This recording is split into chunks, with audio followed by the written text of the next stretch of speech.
Akin na lang pala itong binato kasi hindi naman ako binigyan ng aking kaibigang sukoy dito ng pagkain ko. Dahil one day, isang araw, habang ako nasa bahay, nagugutom na pala ako.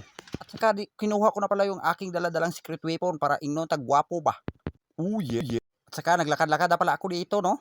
Dito na pala ako. Kasi marami kasi ditong sagbot sa amin at saka inintay na pala yung aking video. At saka dito na akong dumaan sa mga kasagbutan. Huwag kayong mag-ingat ka dyan. Baka makagat ka ng matuklaw ka. At saka matuklaw ka dyan ng ahas at sayang naman ang ating lahi. No ba kasi ginagawa mo dyan? Kasi dyan kapag dumaan sa maraming mga sagbot dyan, ang dami-dami namang pwedeng daanan. Bakit dyan dumaan sa mga sagbot at saka lumusot ka pa dyan sa mga sagbot pa rin. At saka may nakita ka bang mga pagkain dyan? Meet up kasi kami nakaibigan kong sukoy dito. Kaya dito na ako nagplastar dito sa magandang ilog na to. Kasi marami ditong isda daw. Kaya plinastar ko na tong aking pamingwit dito. At saka paiba-ibang posisyon. Kasi sa katagal ko na dito namingwit. Ngayon na ako ranas ng ganitong wala talaga akong nahuhuli. Kaya wag ka siya nung paulan dyan, baka masira yung beauty mo dyan. Saka ang dami pala dito mga isda dito sa amin pero wala talaga akong nahuhuli. Nataka na ako sa pagkakahulat dito. Kaya hinimos ko na lang ang aking pamingwit. Ayan. Para hindi naman ba magsising isda ba? Bumawi na lang ako sa inyo.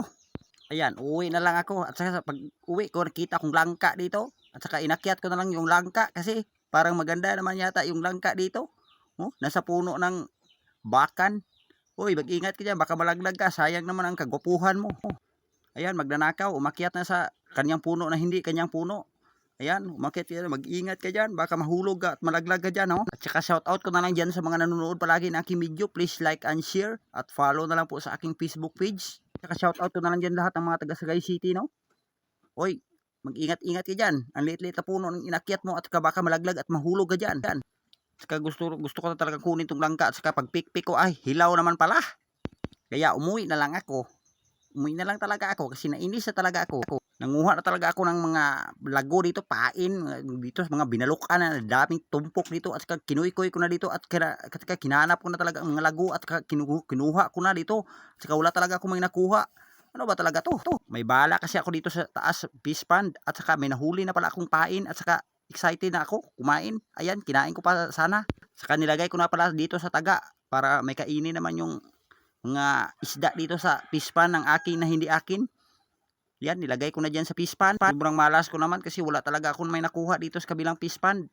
Kaya napag-isip-isipan kong mag-transfer na lang dito sa kabilang fish pan na naman ulit. Kaya dito sa kabilang fish pan, parang sinwerte ako parang minalas naman kasi nahulog pa yung nakuha ko. Mamaya na kayo, makukuha ko rin kayo. At saka yan, nagantay-antay lang ako. At saka yan, may nakuha na talaga ako. Ang laki, grabe, sobrang laki mga kasuki. No? Ayan, tingnan nyo. Yung pangalan ng isda na sus, ang liit pala. Akala ko malaki, parang daliri naman pala yan. Ang saya-saya ko na ako sa bigo ko makakain ng isda. Hindi na lang pala ako nang huli ulit kasi kumain na lang pala ako ng tinapay. Mabubusog na rin pala ako dito.